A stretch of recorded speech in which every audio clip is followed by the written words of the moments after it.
কড়াই, আমার রান্না হয়ে গেছে। সেই রান্নার কড়াতেই জল দিয়ে দিচ্ছি, আর জলের মধ্যে এই অ্যালোভেরা দিয়ে দিচ্ছি।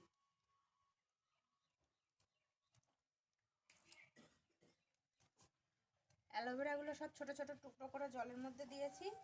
এই জলের মধ্যে আমি আবার এই নিম পাতাগুলো সব দিয়ে দেবো।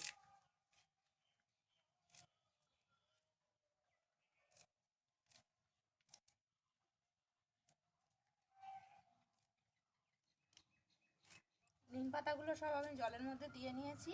এবার এতে খানিকটা হলুদ দেব।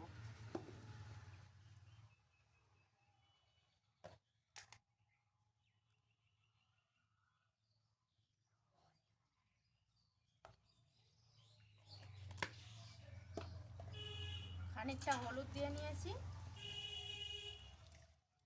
এবার এইটা চাপা দিয়ে রেখে দেব, যতটা ইচ্ছা ফুটে ফুটে এগুলো সেদ্ধ হয়ে থাকবে।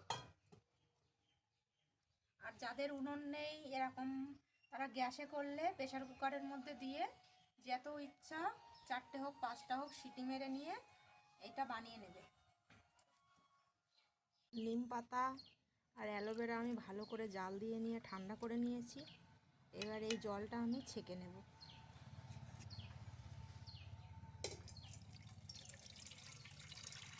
জলটা ছেঁকে নিচ্ছি এর জন্য, এই স্প্রের মধ্যে যদি এই পাতা টাতাগুলো ঢুকে যায় তাহলে স্প্রেটা খারাপ হয়ে যাবে। ওর জন্য আমি এই জলটা ছেঁকে নিচ্ছি।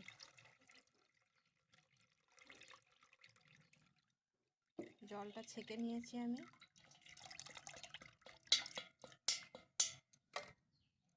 আর এর মধ্যেই খানিকটা জল মেশাবো।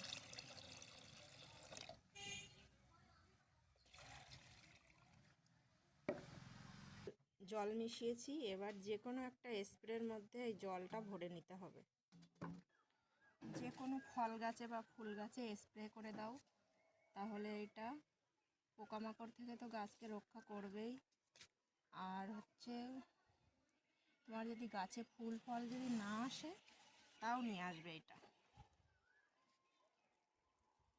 খুবই উপকারী জিনিস, এটা বাড়িতে অবশ্যই ট্রাই করে দেখবেন যাদের ছাদে আছে সবজি গাছ কিংবা ফুল গাছ ফল গাছ।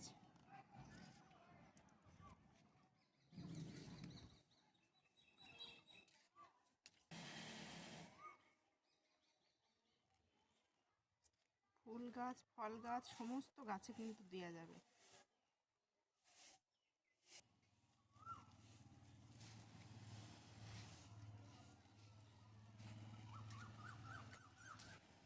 যেমন এইটা একটা শশা গাছ, শশা গাছটা এখনো ফুল আসেনি, এটা দিচ্ছি আমি।